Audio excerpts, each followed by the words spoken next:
How are you today? Good. It was fine. Good. Good. Great. Does everyone understand English? I'm from France, I don't understand Chinese. Good. We have people who do not understand Chinese, so we'll have to do this lecture, seminar, discussion, or whatever you say, what it is, or talk in English. And also we have same language in the word. Do you know what it is? We have things called science. 科学. So science is the same all over the world because it shows the way how things work, right? So that's why my particular talk is going to include lots of science. So I try to put it as simple as possible. So if 如果听不懂的，那就是请举手。我简单用我的很慢的中文介绍一下。Let me introduce myself. My name is Alina, or in Chinese is Iliai. And I'm an animal species called human. And I live in the solar system, Earth, Asia, and here's for modern Taiwan. My occupation is trying to help the survival of the Earth species. But another language. Okay, I'm also science and language educator, environmentalist, citizen Earth scientist, help other scientists to collect data, put this data in a simple language and get it to the public, to people who don't understand science, and also member of some international projects. I'm also a dancer. So welcome. So, enough of me? No, not enough.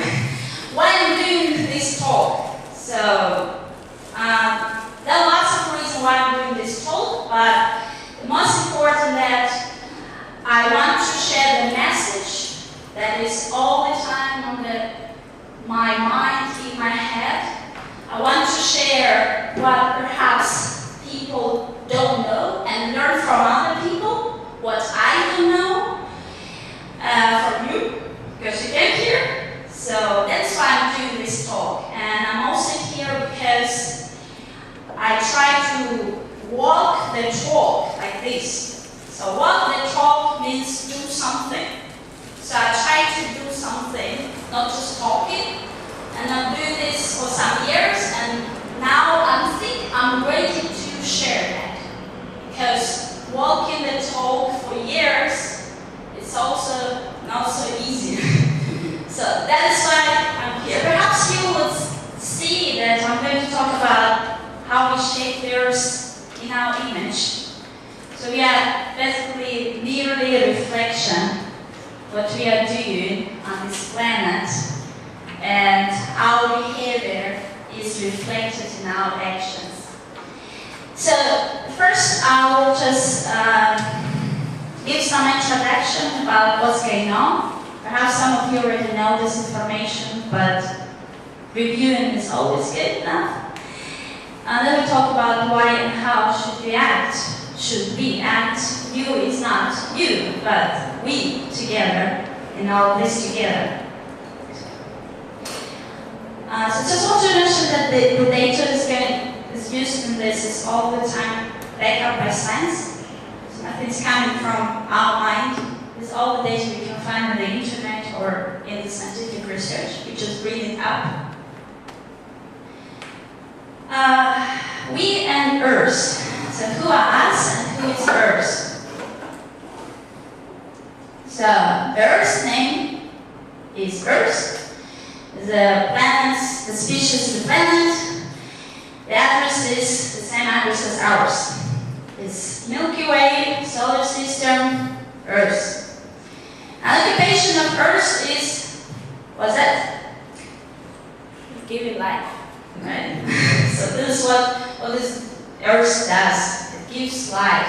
That is why we are here alive. Why we are people, we have name, people, and then we have legal names, like Arena, Bach, and so on.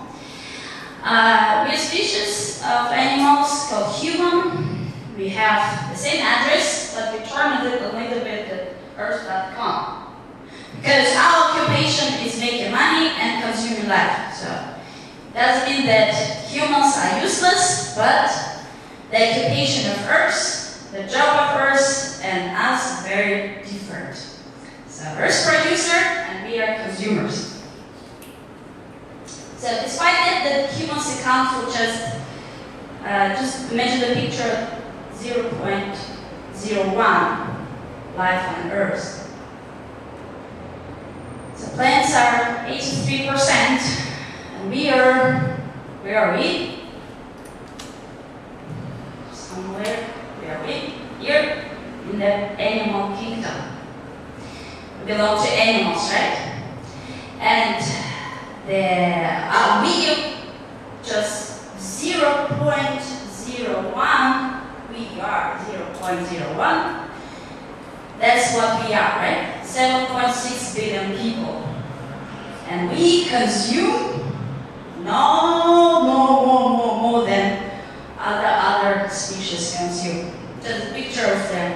How little can consume that? Sorry? Mass or volume or how heavy? Yes, by the quantity. Yeah, the mass quantity. Huh?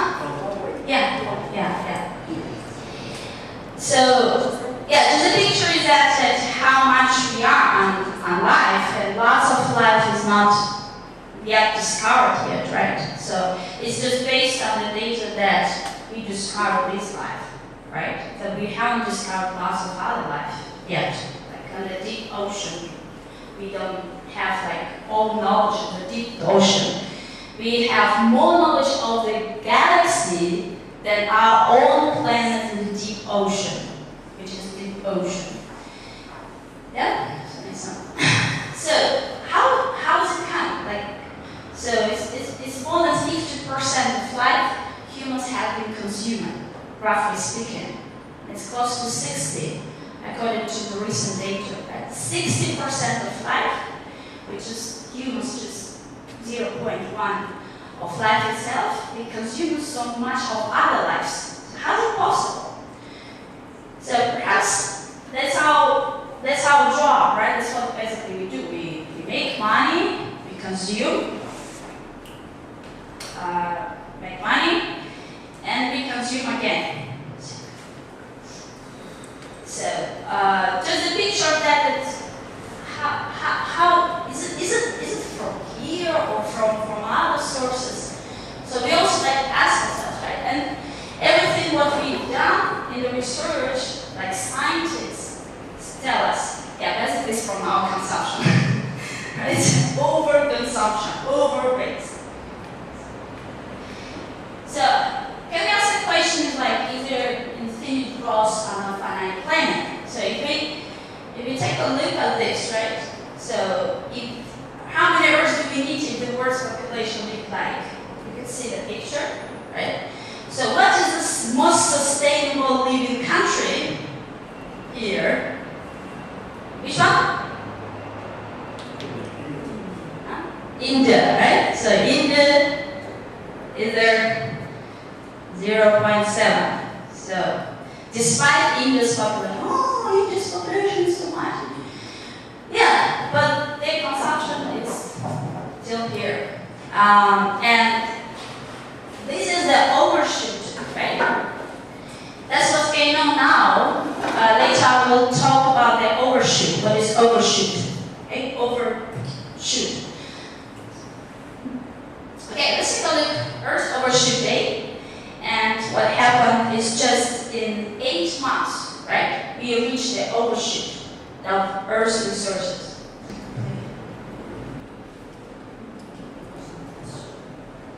So perhaps you can see that's from the cartoon. So in August, right? We are reaching August 2018. That was the Earth's overshoot day. Currently, humanity is using the equivalent of 1.7 planets. Every year, Global Footprint Network calculates Earth Overshoot Day. It marks the date when humanity's demand on nature exceeds what Earth can regenerate in that year. In 2018, Earth Overshoot Day falls on August the 1st. You can think about this as a bank account. For the first 7 months and 1 day in 2018, we lived on our regular salary. After that, we start chipping into our savings and racking up credit card debt. Seems like there's something wrong with that math. The ecological footprint measures how much land and water area we need to produce the resources we use. Things like food, land for settlements, timber, seafood, and to absorb the waste and carbon dioxide we generate. Our biocapacity is the amount of biologically productive areas, such as forests, fishing grounds, crop and grazing areas, that are available to provide the resources we use and to absorb our waste. We can compare footprint and biocapacity to see if we are well balanced or not. Why do we care about humanity's ecological footprint? The costs of ecological overspending are evident every day in the form of deforestation, drought, biodiversity loss, and the buildup of carbon dioxide in the atmosphere. Ecological overspending can also put nations at more economic risk. Without sufficient resources, it is hard to operate an economy, or we have to import more, which has costs as well. Carbon emissions from fossil fuel use are a big part of today's footprint. Today, humanity's carbon footprint makes up 60% of the world's total ecological footprint. Individuals can measure their own ecological footprint with Global Footprint Network's new calculator. Mine is 3.5 global hectares. In fact, you can even calculate the date of your own overshoot day, the day when the world would go into ecological overshoot if everyone on the planet lived like you. If your overshoot day falls before August the 1st, that means your ecological footprint is larger than the world average. You can learn more about sustainability solutions by joining the Earth Overshoot Day #MoveTheDay campaign. Make steps to take actions to move back the date of Earth Overshoot Day and share them and the calculator with your friends and family. If we can move the date of Overshoot Day 5 days per year, we will be living sustainably on our one-planet Earth by 2050. Help move the date, calculate your own ecological footprint and overshoot day today. Visit www.overshootday.org. Okay, so better understanding of what overshoot is, right? We consumed more resources than the Earth could supply. That's basically what it is. So, and in the last 50 years, just 50 years, humans wipe out wildlife animals of 85%, marine mammals 80%. This is the human civilization, sorry. And plants 50%, fish at 14%, right? So we also need to think like, how about the children, the next generation, like what are they going to live with? So, but that's how our ecological footprint is.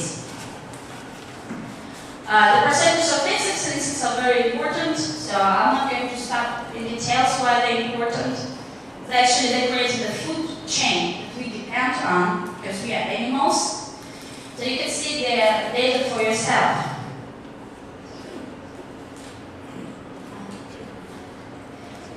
So we have now the speed of extinctions of 150 to 200 species every 24 hours. So when I'm speaking here, the dozens of species just gone away, right? After we finish the discussion here. This is just a very, very striking numbers, indeed. So if we take a look at the natural rate, so how the evolution goes, natural evolution goes, so it's nearly from some species vary 1,000 to 10,000 times of the natural rate faster, right? So you can see that this is the fastest rate ever, the fastest rate of extinction ever. So if you can take a look at these guys what happened to them. Anyone else? What happened to the dinosaurs? What? Yeah? Go on. Yeah, why? Climate change. Climate change, right? Again, climate change. And we are the dinosaurs. But we call ourselves smart dinosaurs, right? But still we are creating the climate. We even created it, right? And they were just like running away from it, didn't even know what it is. So we know what it is. So now the rate of extinction is greater than anything that we have experienced, right? Nearly 65 million years ago, and that is just going away. And this is we are pouring the CO2 even faster, 10 times faster of the rate of the main extinction of main extinction known as the Great Dying. Have anyone learned about the Great Dying? How much percent of life has gone? No one? 96% of life has gone from the surface of the earth. So that's why it's called Great Dying. So most of life has gone. All mammals have gone. So, and we are even putting more CO2, even more than that Great Dying event, which is the scale of the extinction. Okay, so if we talk about extinction, like what I'm talking about, like what we're talking about, this extinction, right? So we can interpret it as a situation in which something no longer exists. Just mention the situation that no longer exists. Or we can interpret it as the state or process of being or becoming extinct. Okay? This is in the process. But the end result is still extinct, right? Becoming extinct. Extinction also disappears, right? It doesn't exist anymore. So just to keep in mind this is like what we are dealing now, today, with disappearance. Gone. It doesn't go back, right? It's just like to give a thought, just have a thought. Disappearance of what we depend on, our food, our body, our life, it disappears. So where is the human in all this extinction? Are we there or we are not? Yes? So yeah, we'll talk a little bit later about the humans, the connections, right, between the nature of the world and the humans, because the humans is a part of the nature of the world. So how can we say, no, we are not here, or we're here, but we are smarter, but actually we can solve it, right? So all the time we have through thoughts like this, can we solve it? Oh, it's not that bad. Is it really that bad? Oh, should I continue the party? Or I need to stop the party and do as best as what I can do, and so on. So, and we come to the question that is extinction a choice? So I just want to a little bit to do an interaction with you guys. It's like, what do you think? Is extinction a choice? Who thinks extinction a choice? Nobody. Okay. The choice by whom? Yeah? The choice by whom? By us. Like for us, the extinction already happened to the dinosaurs and that, so it's like a natural process. It's a natural process. So it's not our choice, right? I mean, back there. Back to that time. But now maybe we can accelerate. We accelerate, make it worse, right? Okay. Any other tips? Is extinction a choice? It's an indirect choice. We don't pay attention to it, and we choose to do some things which has effect. So if we pay attention to it, and we choose. The problem is how to pay attention to it. It's a complex exactly. Maybe some similar. Yeah, exactly. Even scientists working on that, right? They say that it's a complex problem and we have figured out what to do with that, right? But our attitude, our decision making, right, towards this, I think it differs a lot. It is different. So,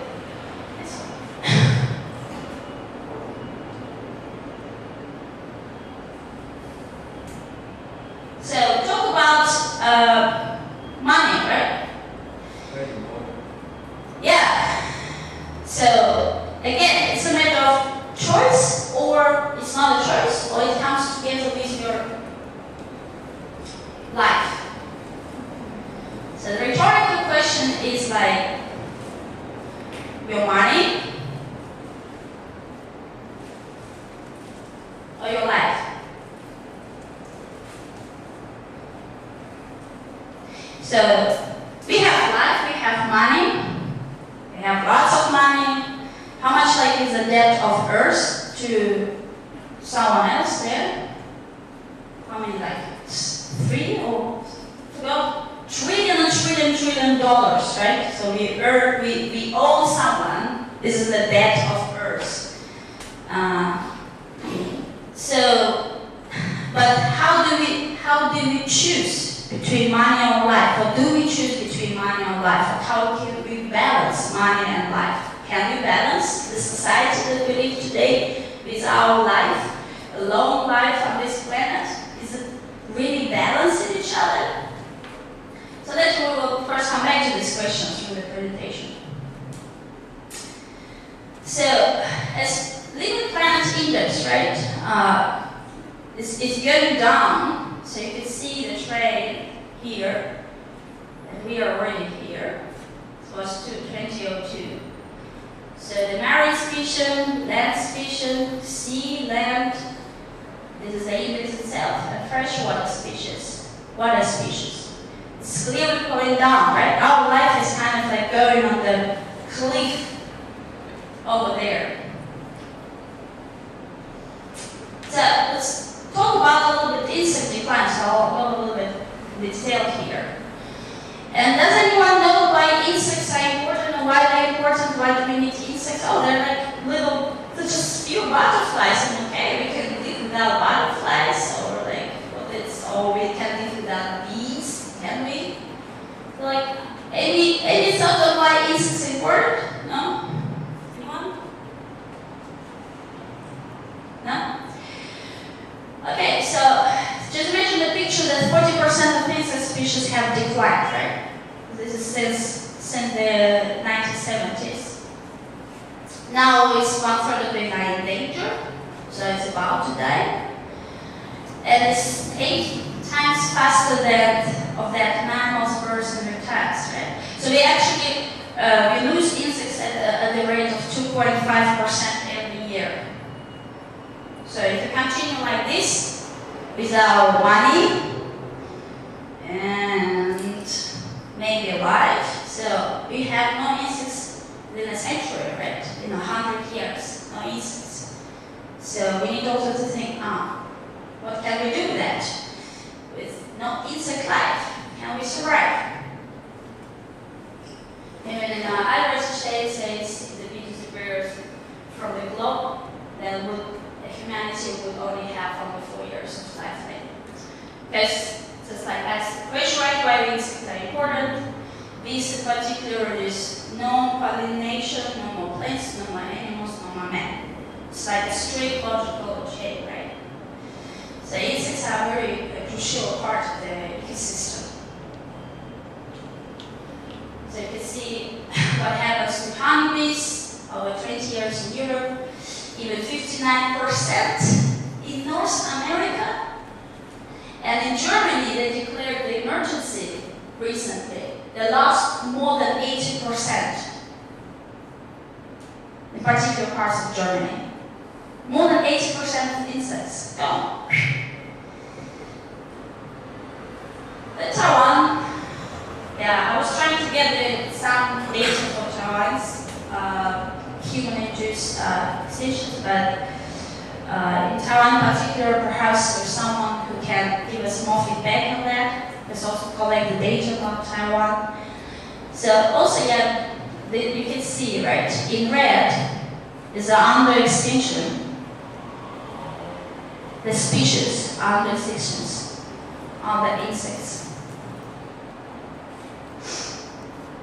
So what are we leaving like behind ourselves is that because again, how we run the society, I would say, how we consume at what speed, and also how we waste. Basically, it's 50% decline of marine life population, right? It's 1% a year, and 90% of large fish stocks already gone. 90%. And it's not also considering that the ocean now is not that acidic, right? Not that 咸的. But if it's more 咸的, more acidic, then it will be like an even bigger ocean extinction events that's going on now. But 9% is already a big number, right? Of large fish stocks, large animals. So, what's it important to mention the ocean, right? I don't know, like, why is it important? Why do I talk about the ocean, not by trees? Let's plant trees, more oxygen.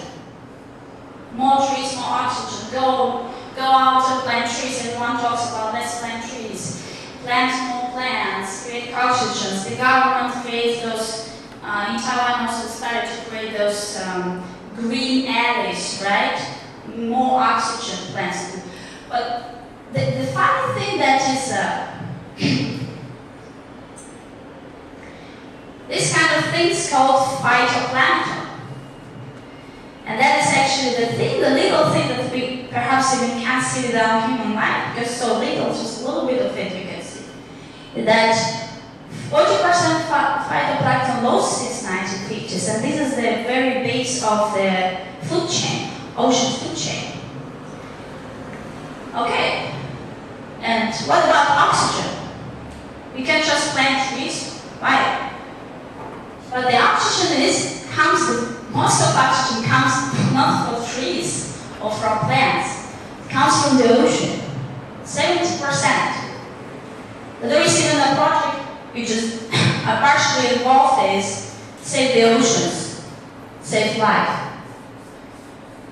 Because 70% of our oxygen is from the ocean, right? It's just the reminder, right, that it's not just about trees.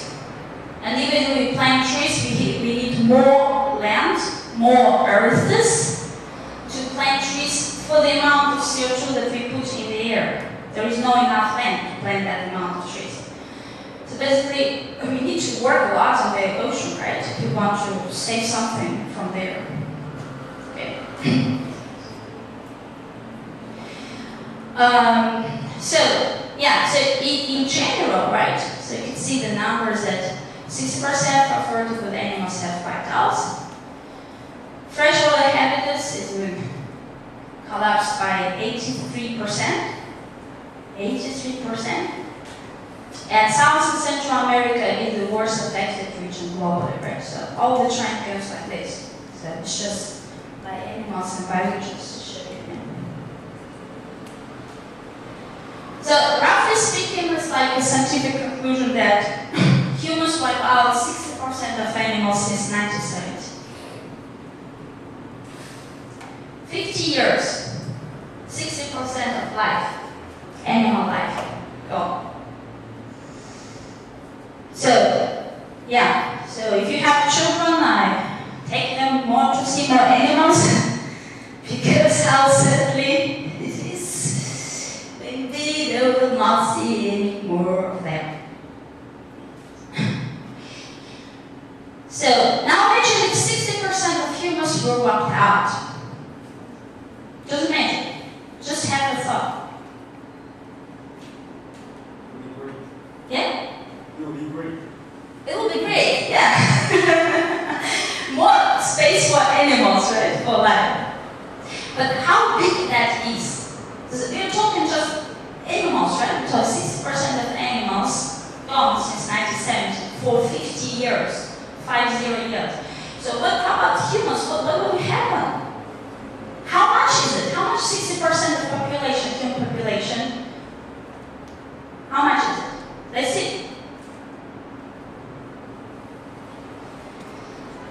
This is China, Oceania. This map is population, right? By population.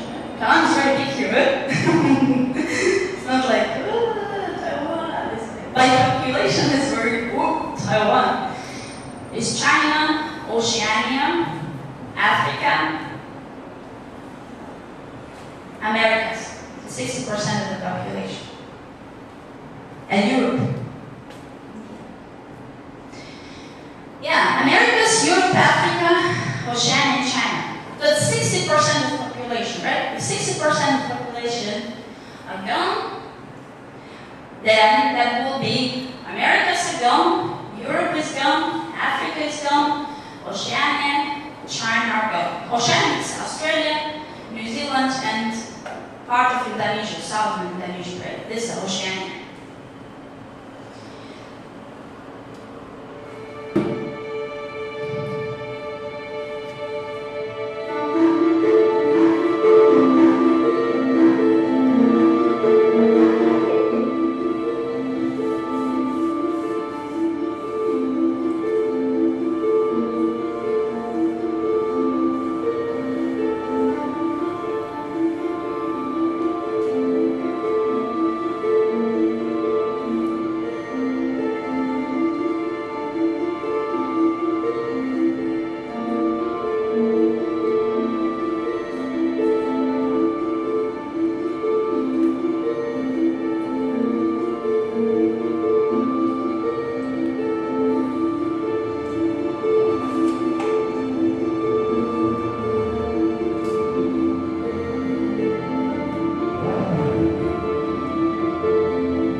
The extinction rate that we are going now, right?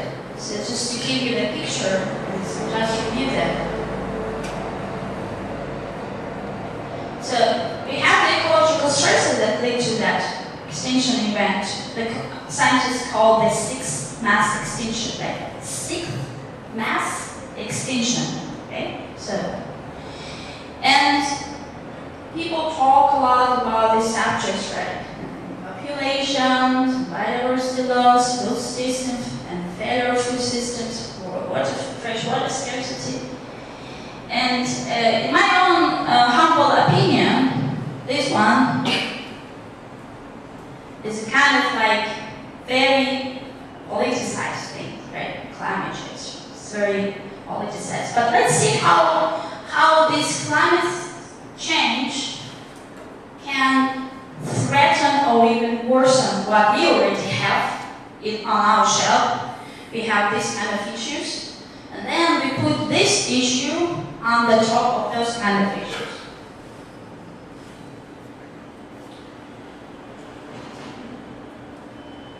So again, the picture to imagine, right, how much we are actually doing.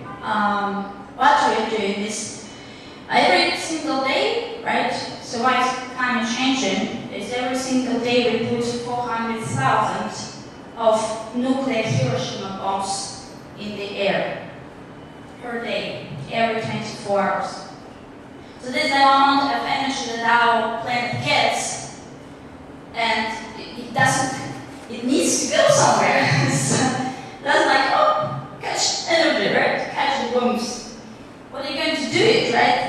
The planet cannot absorb it at that rate. It's 400,000 times per day of Hiroshima, boom, boom, boom, Hiroshima bombs, right? Japanese bombs of energy. So you can see that it's 4, 1, 2, 3, 4, 1, 2, 3, 4 per second. 4 bombs per second. And we do it every year, right? Every day, every year. So that's why we have the extra energy that the planet can't absorb. So just to show the Chinese, right, how like 每秒130 CO2.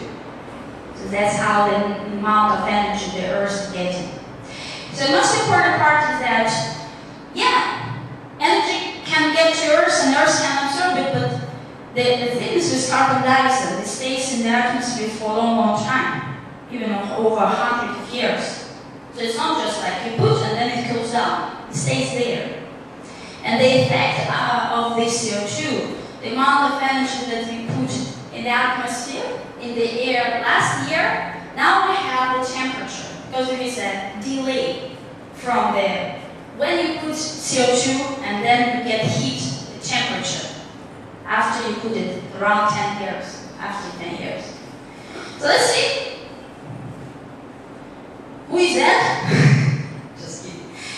So, highest CO2 emitting power plants worldwide, right? Who is that? Taiwan. Ooh. I was very surprised to find this data. Ooh. Okay. Who's this plant? A suicider. Okay. Yeah. So, yeah, we have plants, lots of China, Russia. Again. Now, Taiwan. It's in the south somewhere.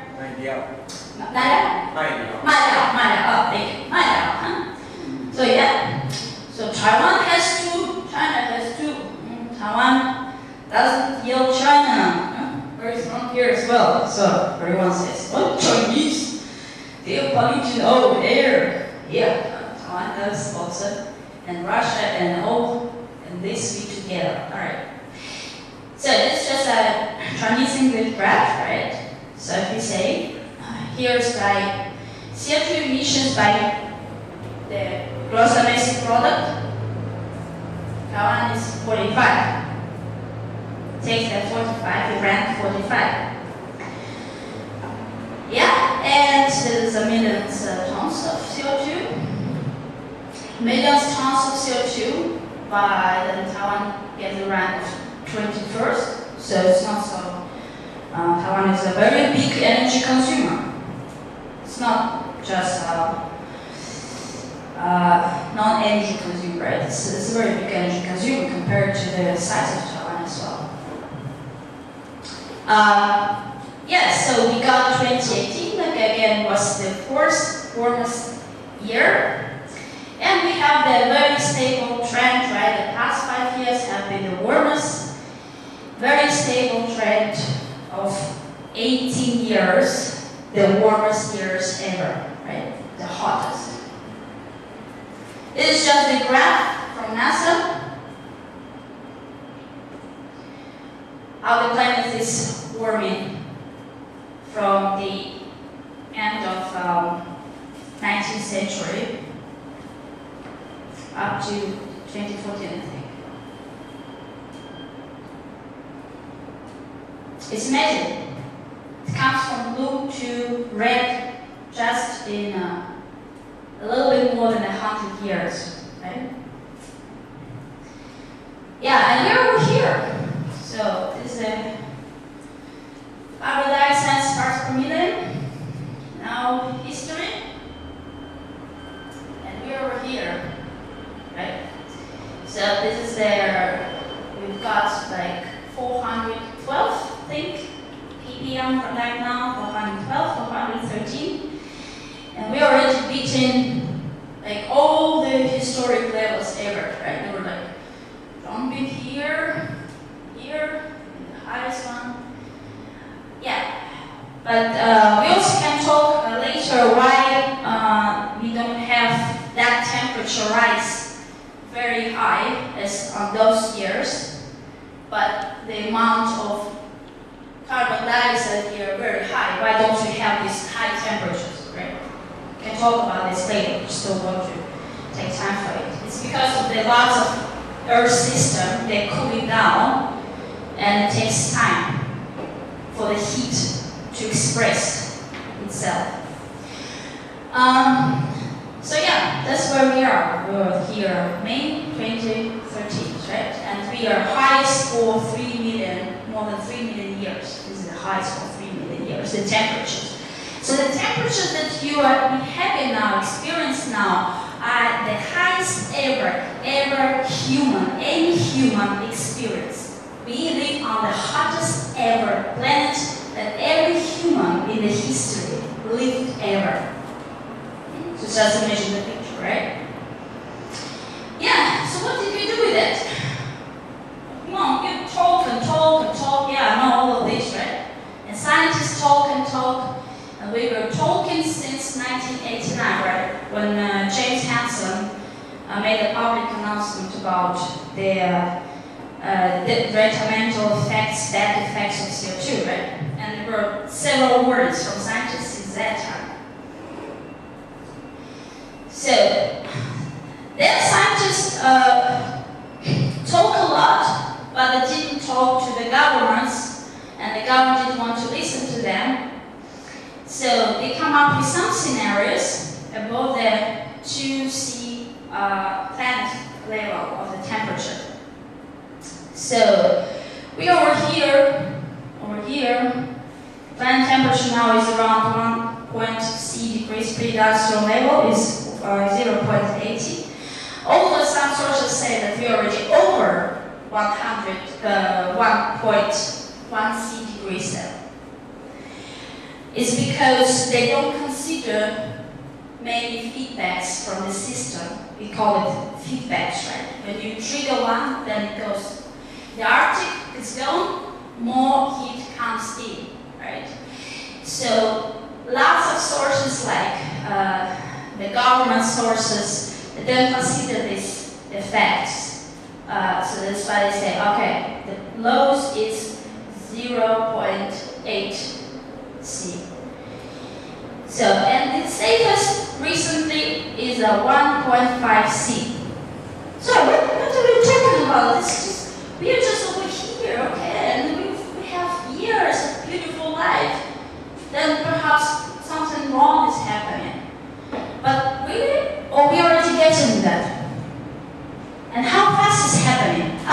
Remember that 60% of life is gone, of animal life is gone from the planet just 50 years.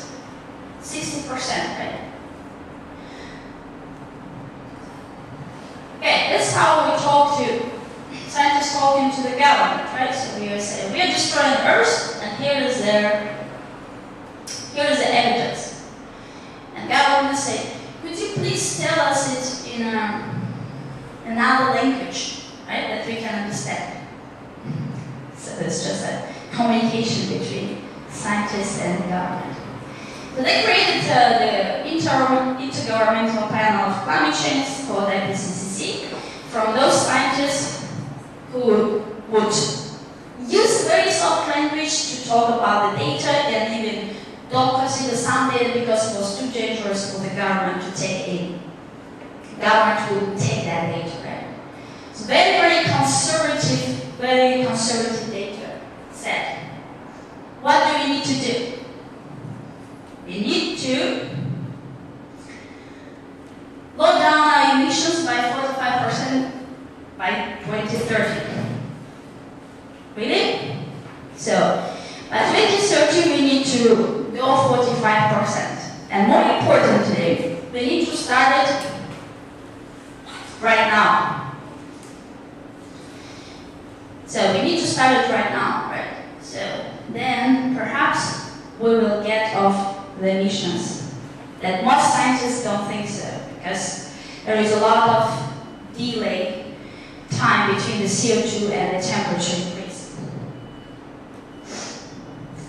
Okay, in simple words, just don't want to overload you with lots of graphs. In simple words, we need to do this right now. In my life experience, I've never seen something like this. Have you? No? No? I've never seen this. It's like,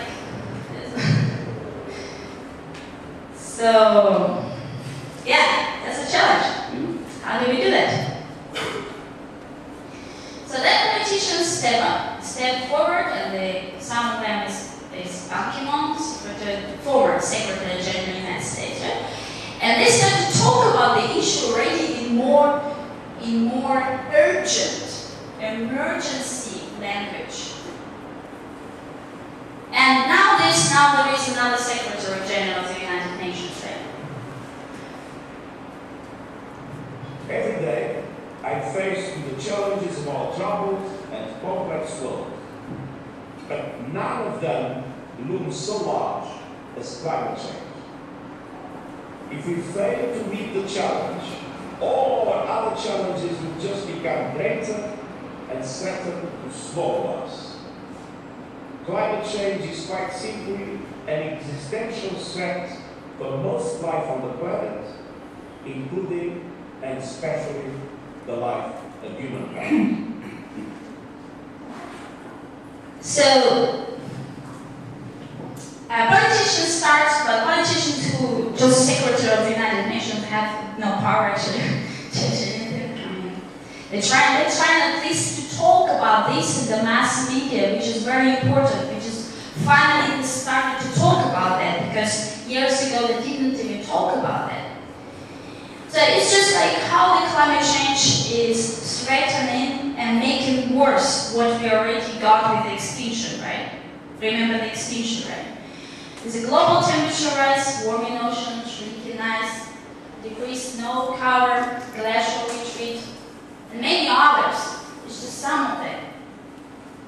Sea level rise, extreme events that we're already getting. Ocean acidification, the coral reefs are already almost gone, and they say it's 1.5 degrees Celsius of global temperature. Our corals are just dead. They're already dead by default. Arctic methane release, right? This is very important because the methane CH4, Diawan, is 30 times more powerful than CO2. 30 times more powerful than CO2. So even a fraction of this methane release, that is basically now, it's already trying to bubble in from the ocean floor, goes in the atmosphere, 30 times more heat we expected, right? The potential heat, not the real heat, the potential.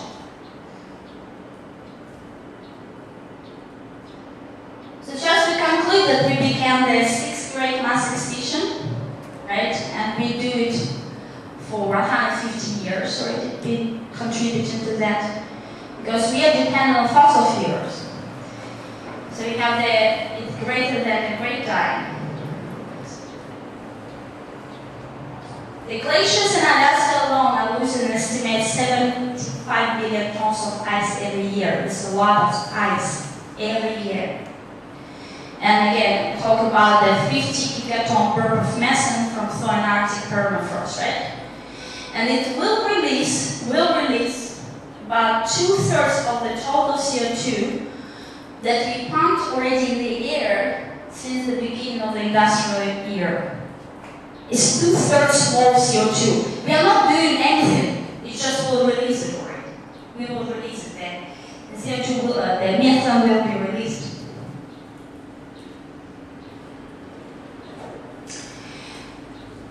Okay, we have the species extinction rate from 150 to 200 every 24 hours. And the ocean absorbs over the 90% of the excess heat. So if the Arctic sea ice is gone, then we will get more heat because there is no cover. And it will again trigger more warming. Like this guy. Does anyone know this guy? No? Nobody watches Star Trek? Star Trek, huh? Okay.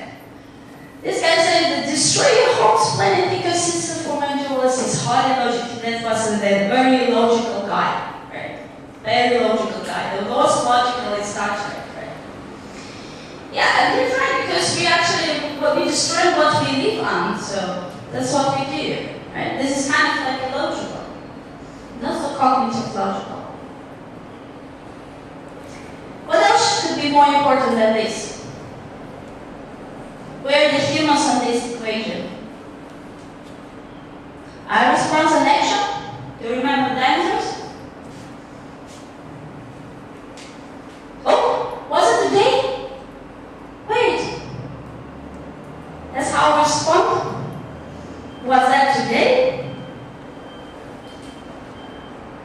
always wrong. There's another way. We are around like 3 parts in that range. Right?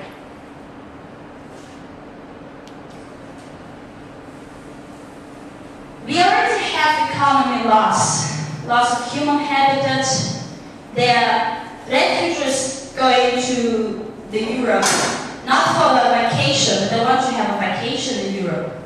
They just want to have food there, and they want to leave. That is why they go to Europe, and Europe gets lots of refugees, right? We have war conflicts. The Syria one is a climate-induced war conflict, according to lots of specialists and researchers. Refugee migration that I just mentioned. So this is the data, right? This is based on the climate change and the impact of this. So if you're 65 years, younger 65 years, heat wave exposure years old, you tend to get heat waves and the detrimental health effects when there is a hot weather events. Labor productivity is decreasing in heat-exposed populations. It goes by 5.3%. Weather-related disasters go up to 44%. And economic losses you can see for yourself. This is last year, right?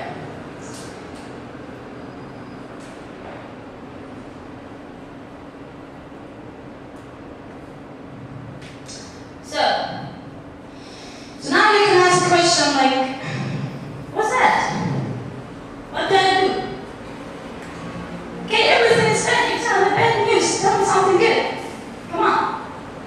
So I just want to do a little exercise, right? After that.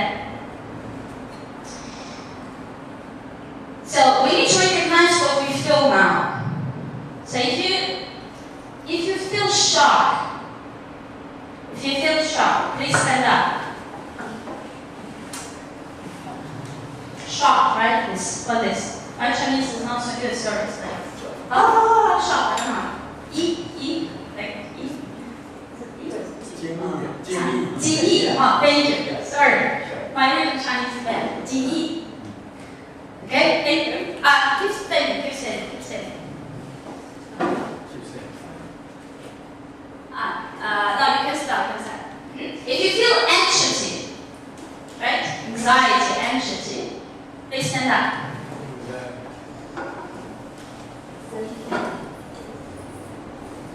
Worry, anxiety, okay?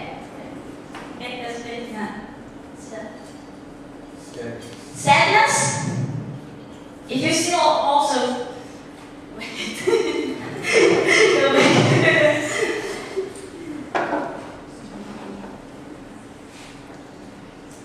sadness. Anyone feel sadness? Okay, yes, thank you. Sadness. Skepticism? No one? Oh, everyone please what I'm saying. Anger? No one? Grief? Okay, good. Please stand up if you feel motivated. Yeah, just want to tell Bob. See, he always say I don't motivate people. just thank you. Just a proof, right? Not to myself. Just You have a good audience today. yeah. I just give you this question, right? Like, ask yourself. Like we ask ourselves, is it time to hope? What time? Yeah. What time? Oh, is it time to hope? Or it's time for fear? It's time for anger? Or it's time for action? So we have 5 more minutes to share what time is it? Time is hope, or time is fear, or time is anger, or time is action. Yeah? Please share your thoughts, your feelings and thoughts, and say why. Why do you think this is the time for something like this? Okay? Is it time for hope? Anyone? No? Nobody has hope. Okay, I killed your hope. So, is it time for fear? Nobody's here? Huh? Fear, right? Why? Fear for what? Fear that gets worse. For yourself? Fear that it gets worse. Fear for the next generations. Fear for our future generation. Fear that it will get worse, right? Okay, thank you. Is it time for anger? Anger time? No? Oh, what's going on? No? No one is angry? Oh, I'm still angry. I'm angry with myself. I'm angry, but I try to control. Yeah, exactly. Not fun.